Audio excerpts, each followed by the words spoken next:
Deuxième journée de composition pour les candidats au certificat d'études primaires.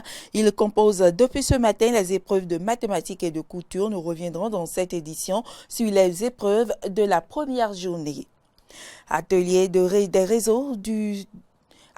réseau des instances africaines de régulation de la communication RIAC. La rencontre a lieu à Cotonou. Vous suivrez le point dans cette édition. Et puis le Sahel frappé à nouveau par l'horreur ces 2 jours. Le bilan est ramené de 95 à 35 morts, dont 11 adultes et 24 enfants.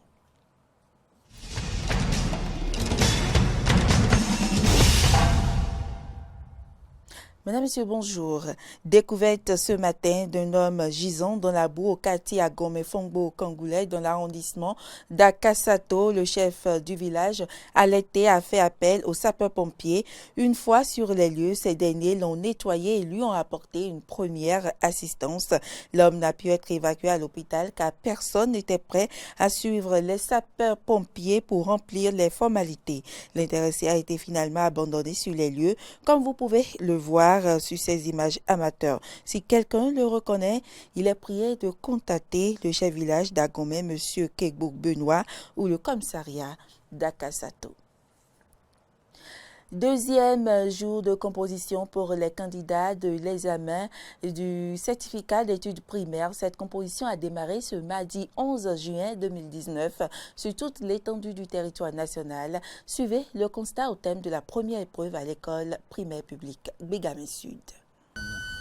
La sirène retentit ainsi pour signifier la fin de la première épreuve pour le compte du certificat d'études primaires CEP. Au centre de Bégamé Sud, l'épreuve de la lecture a démarré à 8h30 et s'est achevée à 9h35.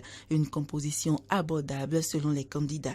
L'épreuve parlait de petits villages sur la lagune de Ouida et peu de cités de villages lacustres du Bénin. J'ai bien répondu aux questions. Ça s'est passé bien, mais j'ai eu des difficultés. Il y a certaines choses que je n'ai pas eu à faire ça. Bien, ça s'est bien passé, j'ai bien compris les items, j'ai bien travaillé et je pense que je vais avoir une bonne note. Des 234 candidats inscrits dans ce centre, 7 sont absents. Selon le chef centre, outre ces absences, aucun incident n'est à signaler. Nous avons, dans un premier temps, procédé à la vérification des identités des surveillants. Ça. Ensuite, nous avons procédé à la lecture des instructions officielles.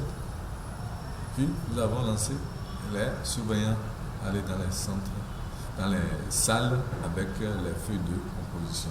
Nous n'avons pas eu d'incident majeur jusqu'à présent. Aucun incident n'a été signalé depuis le lancement de la première épreuve. Les compositions prennent fin vendredi prochain par les épreuves de l'éducation physique et sportive. Dans la commune d'Abomey-Calavi, c'est l'école primaire publique Golodjigbe 1 que le premier adjoint au maire d'Abomey-Calavi, Victor Adimi, a procédé au lancement officiel de l'examen du certificat d'études primaires. Carole Olaye et Fiak Voitan ont fait le constat. Voici les précisions. 508 candidats à l'examen du certificat d'études primaires CEP 2019 composent au centre Glodjigbe 1, centre choisi par les autorités communales d'Abomey-Calavi pour le lancement officiel de cet examen. Nous venons de lancer les enveloppes bien fermées, les enveloppes qui sont incluses dans la toute première aussi bien fermées. Les enfants ont constaté avec nous, donc ça veut dire tout se passe bien ici à Glodjigbe 1. Le CP 2019 a bien démarré parce que dès ce matin, nous sommes conformés aux recommandations et déjà tous les candidats sont en salle. Nous avons constaté que nous sommes suivis par les autorités, et ce qui nous donne du courage pour la suite du travail. Occasion pour le chef d'arrondissement de Glodjigbe de formuler des doléances visant à réhabiliter cette école créée depuis 1956 et qui aujourd'hui se retrouve dans un état de décrépitude avancée. Nous venons de voir un bâtiment suffisamment délabré et qui constitue le seul bâtiment du groupe C. Et à cette étape, vous voyez qu'il y a problème. Aussi, j'ai plaidé le cas de la clôture de l'école. Et pour moi, c'est une grande joie de voir les autorités dans cette école.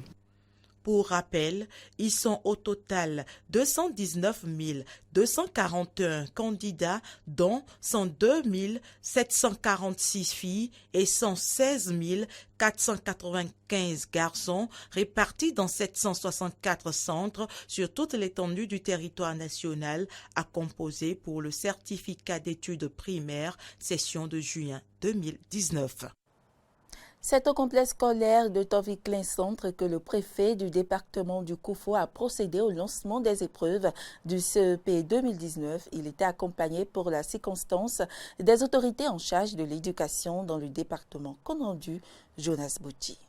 Complexe scolaire de Toviklen Centre ce mardi 11 juin 2019. Le préfet Christophe Megbedi et sa délégation s'y sont rendus très tôt dans la matinée pour le lancement du CEP 2019 dans le département du Koufo. Mais avant la distribution des premières épreuves, celle de la lecture, le préfet du Koufo est d'abord passé à la phase de motivation des candidats. Et il faut toujours lire et relire. Voir ce qui est très facile et commencer. Surtout, il ne faut pas avoir peur. Si vous avez peur, vous ne commencez pas à sourire seulement. La réponse va venir d'elle-même. Et maintenant, il ne faut pas regarder à côté. Il faut vous concentrer. Il ne faut pas déranger vos camarades. Vous avez compris ça? Je suis sûr que vous allez réussir. Et je suis sûr que le premier va sortir de Toviklen. Oui ou non? Il faut applaudir ça au moins. Bonne chance. Bonne chance. Après la remise des premières épreuves aux candidats par le préfet Christophe Megbedi, le maire de Toviklen et le directeur départemental des enseignements maternels et primaires du Koufo ont fait part de tous leurs vœux à voir le département du Koufo occuper le premier rang au plan national à la proclamation des résultats. Pour le département du Koufo, nous avons 11 252 candidats qui composent 6 664 garçons contre 4 788 filles, puisque nous avons mis tout ce qu'il faut à leur disposition. Ils doivent honorer le département du Koufo pour que le Koufo puisse sortir premier département du Bénin. Je profite de l'occasion pour souhaiter une bonne chance à tous les candidats afin que la commune de Toviklen en particulier soit désormais le premier dans le département et que le département soit le premier au plan national. Le préfet Christophe Megbedi félicite quant à lui les enseignants pour les efforts consentis à préparer les candidats à l'examen du CEP dans le département du Koufo. Je voudrais dire un grand merci à tous les acteurs du système éducatif. Je compte par les enseignants. Et ils ont rendu tout possible. Ils nous ont permis d'avancer dans la paix. Ils ont encadré les enfants correctement. Nous leur disons un grand merci et nous leur disons aussi félicitations. 63 centres de composition accueillent les 11 252 candidats du CEP dans le département du Koufo. Et ce chiffre a connu une légère augmentation de 6,01% par rapport à l'année dernière. Les candidats au CEP dans le département du Mono ont reçu ce mardi matin les encouragements du préfet Komlan Zissou. C'était à l'école urbaine Centre de Commun lors du lancement des compositions de l'examen du CEP 2019 dans le département du Mono. Jonas Boti y était, voici son reportage. Même la nature par sa clémence, ce mardi matin dans le département du Mono a été consentante à la tendresse dont les jeunes candidats au CEP 2019 devraient bénéficier pour le tout premier examen de leur cursus scolaire. Le préfet du département du Mono a même fait recours à ces notions de psychologie pour décomplexer les tout petits enfants avant la distribution de la première épreuve. Nous sommes venus pour vous encourager et vous dire que vous pouvez tous réussir. N'ayez pas peur, hein? Non. Très bien. L'ouverture des enveloppes contenant les épreuves a été également mise à profit pour relaxer les candidats, surtout ceux qui ont eu le privilège de tenir en main les épreuves avant qu'elles ne soient distribuées aux autres. Cette phase consacre le démarrage des compositions du CEP 2019 dans le Mono et Lambert Bossou, le directeur départemental des enseignements maternels et primaires, peut enfin pousser un ouf de soulagement. Les étapes de préparation que nous avons suivies nous ont permis de constater que tout est dans l'ordre. tout a bien démarré. Donc on vient de lancer la toute première épreuve, l'épreuve de compréhension de l'écrit. Donc j'espère que tout va se dérouler normalement. La nature aussi sera clémente avec nous pour que les enfants n'aient aucun souci. Notre objectif cette année, c'est de faire mieux pour occuper, pourquoi pas, le premier rang au niveau national. L'année scolaire qui s'achève atteste d'une bonne exécution du programme d'action du gouvernement dans le secteur de l'éducation, selon le préfet du Mono, qui se réjouit que cet examen du CEP vient boucler une année scolaire apaisée. C'est une grande joie qui m'anime et je suis très heureux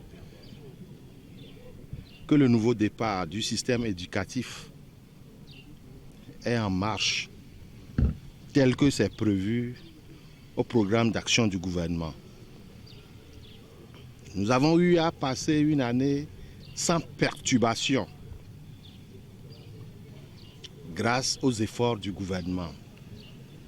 Les élèves ont eu droit à une bonne préparation et je dirais qu'ils sont très aguerris pour affronter les épreuves.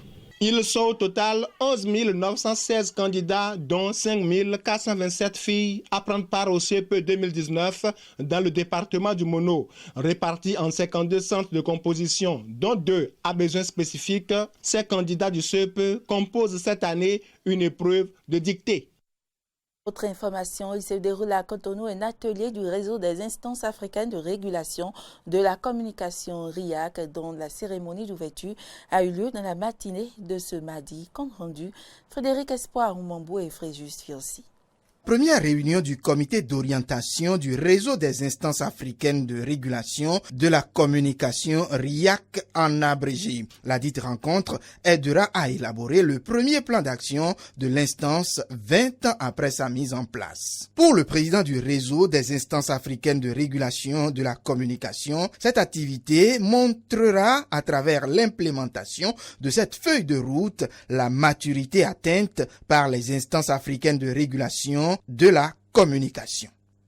Nous devons, dans une dynamique commune, trouver des solutions idoines aux problèmes auxquels sont confrontées les instances membres du RIAC.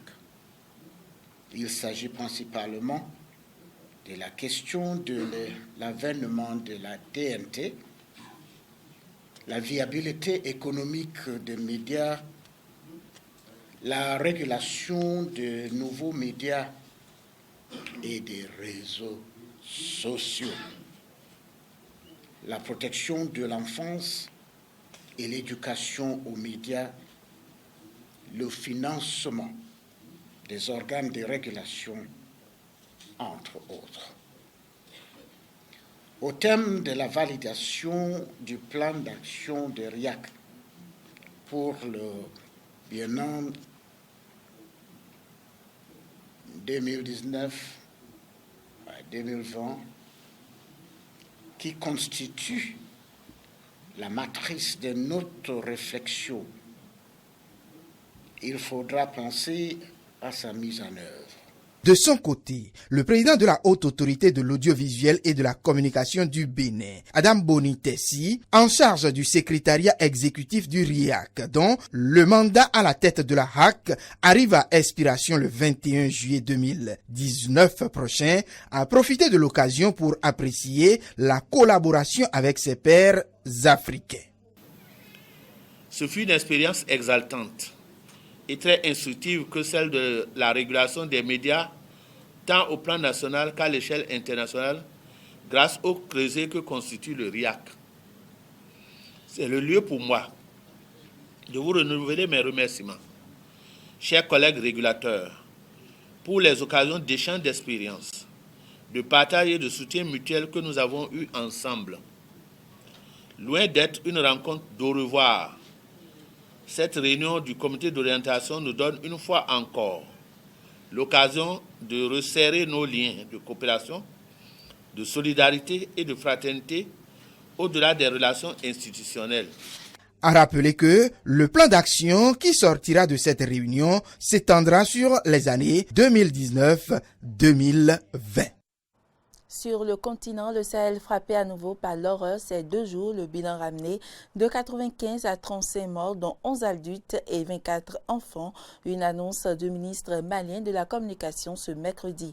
Face à la recrudescence des attaques, les forces militaires sur place semblent inefficaces. Au reportage.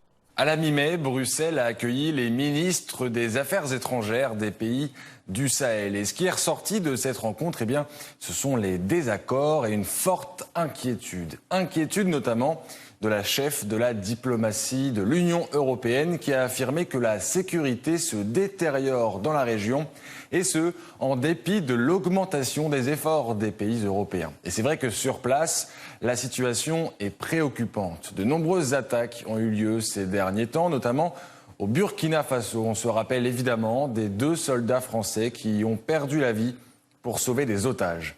D'un point de vue politique, les désaccords éclatent désormais au grand jour. Pour preuve, cette interview du ministre burkinabé de la Défense dans un journal sud-africain. Il y fait part d'une étonnante méfiance à l'égard des soldats français. Les Français ont près de 4000 hommes dans la région. Ils disposent de toutes les ressources militaires et technologiques. Aussi suis-je étonné qu'ils n'aient pas été en mesure d'éradiquer cette bande de terroristes. Nous nous posons beaucoup de questions. S'ils le voulaient vraiment, ils auraient pu les battre. Alors, ont-ils d'autres priorités ? Un ton qui a complètement changé ces dernières années. La présence de la France dans des pays tels que le Mali n'est plus perçue de la même manière. Le diagnostic du général français Bruno Clément-Bollet est sans appel. Quand je vois la perception que les populations locales ont maintenant des forces dites étrangères, des acteurs étrangers qui sont venus pour les aider, c'est assez effrayant. Quand on me dit qu'une colonne française qui sort de son cantonnement se fait caillasser, je me dis qu'il y a quelque chose qui se passe qui n'est pas normal. Le général dresse un bilan désastreux de l'opération Barkhane et du G5 Sahel. Inefficace, inopérante, la coopération des forces armées des 5 pays concernés serait plus que limitée. Si on récapitule, on a donc une opération militaire française contestée et des faiblesses dans les armées locales. Le tout dans un contexte de plus en plus tendu où les organisations terroristes progressent, tout comme les conflits ethniques. Alors, quel avenir pour cette région si sensible ? Eh bien, la fin du mois de juin sera décisive. Le 27 juin, précisément, le Conseil de sécurité des Nations Unies doit se prononcer sur la reconduction de la MINUSMA, mission qui mobilise plus de 12 000 personnes, dont des casques bleus. Le programme est coûteux, plus d'1 million de dollars par an, et certains pays, tels que les États-Unis, prônent une réduction des effectifs. Une décision qui serait très risquée, car selon les propres mots du chef de la diplomatie malienne, la menace est en train de s'étendre et elle dépasse maintenant clairement les contours du Sahel. Et nous constatons depuis quelques semaines qu'il y a une extension de la menace hors du Sahel. Que le Bénin, le Togo, que le Ghana, il y a des préoccupations dans ces pays-là. Nous avons comme l'impression qu'il y a une volonté de ces organisations à faire jonction avec Boko Haram. Cela nous impose, au-delà du G5 Sahel, de revitaliser la politique sécuritaire, la politique de défense de la CEDEAO, qui est la communauté économique des États de l'Afrique de l'Ouest, qui dans le passé a joué un rôle important pour la sécurité sous-régionale, pour la défense de la région. Le développement économique de la région apparaît aujourd'hui comme une des seules solutions viables à moyen terme. Mais à mesure que le djihadisme progresse et se répand dans plusieurs pays africains, il apparaît de plus en plus compliqué d'endiguer ce phénomène inquiétant. La France se retrouve bien seule face à ce fléau, les autres pays européens étant bien moins impliqués. Les plus cyniques diront certainement que Paris paye aujourd'hui le prix de son intervention militaire de 2011 en Libye, qui a déstabilisé la région et semé les graines du terrorisme au Sahel. Et pour Sadio Mourel-Kanté, journaliste spécialiste de l'Afrique, les différentes armées présentes au Sahel ne collaborent pas suffisamment entre elles. On l'écoute. Il n'y a pas de force conjointe sur place. Les armées africaines œuvrent en dehors de l'armée française qui n'a pas les mêmes objectifs que les armées africaines des pays concernés, des 5 pays concernés. Et il n'y a pas d'entente sur les stratégies, sur quoi faire, sur qui va faire quoi, ainsi de suite. Il n'y a pas de stratégie commune développée. Et Le problème crucial, c'est le manque de financement. Parce que quand le G5 Sahel a été mis en place par Macron, il était question de financer à hauteur de 410 millions d'euros. Jusqu'à présent, la moitié n'est pas encore entre les mains de la structure. La France a proposé que chaque pays verse un certain montant. Les 5 étaient d'accord pour mettre chacun 10 millions d'euros, ce qui faisait 50 millions d'euros. Et ce que l'Union européenne, la France, le G5 Sahel et chaque pays a manqué de faire, c'est de mettre l'argent dans le renseignement. Il n'y a que le renseignement, à mon avis, qui peut décompter la situation. En tout cas, faire moins de dégâts qu'aujourd'hui. Comment peut-on comprendre qu'avec tant d'hommes, rien que la France a 4000 militaires sur place et que depuis 2013, depuis février 2013, qu'ils sont en œuvre, qu'il y ait à chaque fois soit c'est l'armée française qui est attaquée, les forces de Barkhane sont attaquées, les forces de MINUSMA sont attaquées, les armées, les militaires de chaque pays sont souvent attaqués. On vient les attaquer dans leurs institutions. Qu'est-ce qui ne va pas? C'est paradoxal parce que ces pays-là qui se sont engagés à accompagner le G5 Sahel sont en même temps des pays qui ont des intérêts à sauvegarder la sécurité rien que pour leurs compatriotes et des intérêts économiques. Et puis une entreprise japonaise donne la chance aux visiteurs du salon CES Asia de Shanghai de frapper avec un marteau des mannequins à l'effigie du président américain Donald Trump, une activité pour les aider à évacuer le stress. Je n'ai pas une bonne impression sur lui pour être honnête, parce qu'il n'est pas vraiment amical envers la Chine en ce moment. Mais d'un côté, je peux comprendre parce qu'en tant que dirigeant américain, que ce soit Trump ou quelqu'un d'autre, il pourrait tous avoir cette attitude avec la Chine. Je pense que c'est bien. Ça aurait été mieux si je pouvais utiliser mes mains et mes pieds. Je pense que le marteau n'est pas assez satisfaisant. Ce serait plus réel et intense d'utiliser mes poings et mes pieds pour le frapper. Je me sens plus ou moins comme lui. Il devrait avoir de gants de boxe. Ça serait mieux. Les Chinois sont très excités et très intéressés par ces produits. Je suis heureux de le constater. On a choisi Trump parce qu'il est dans un sens exceptionnel parmi tous les présidents américains précédents. C'est pour ça qu'on l'a choisi. Mesdames, Messieurs, ce sera tout pour ce journal. Merci pour l'attention et à demain.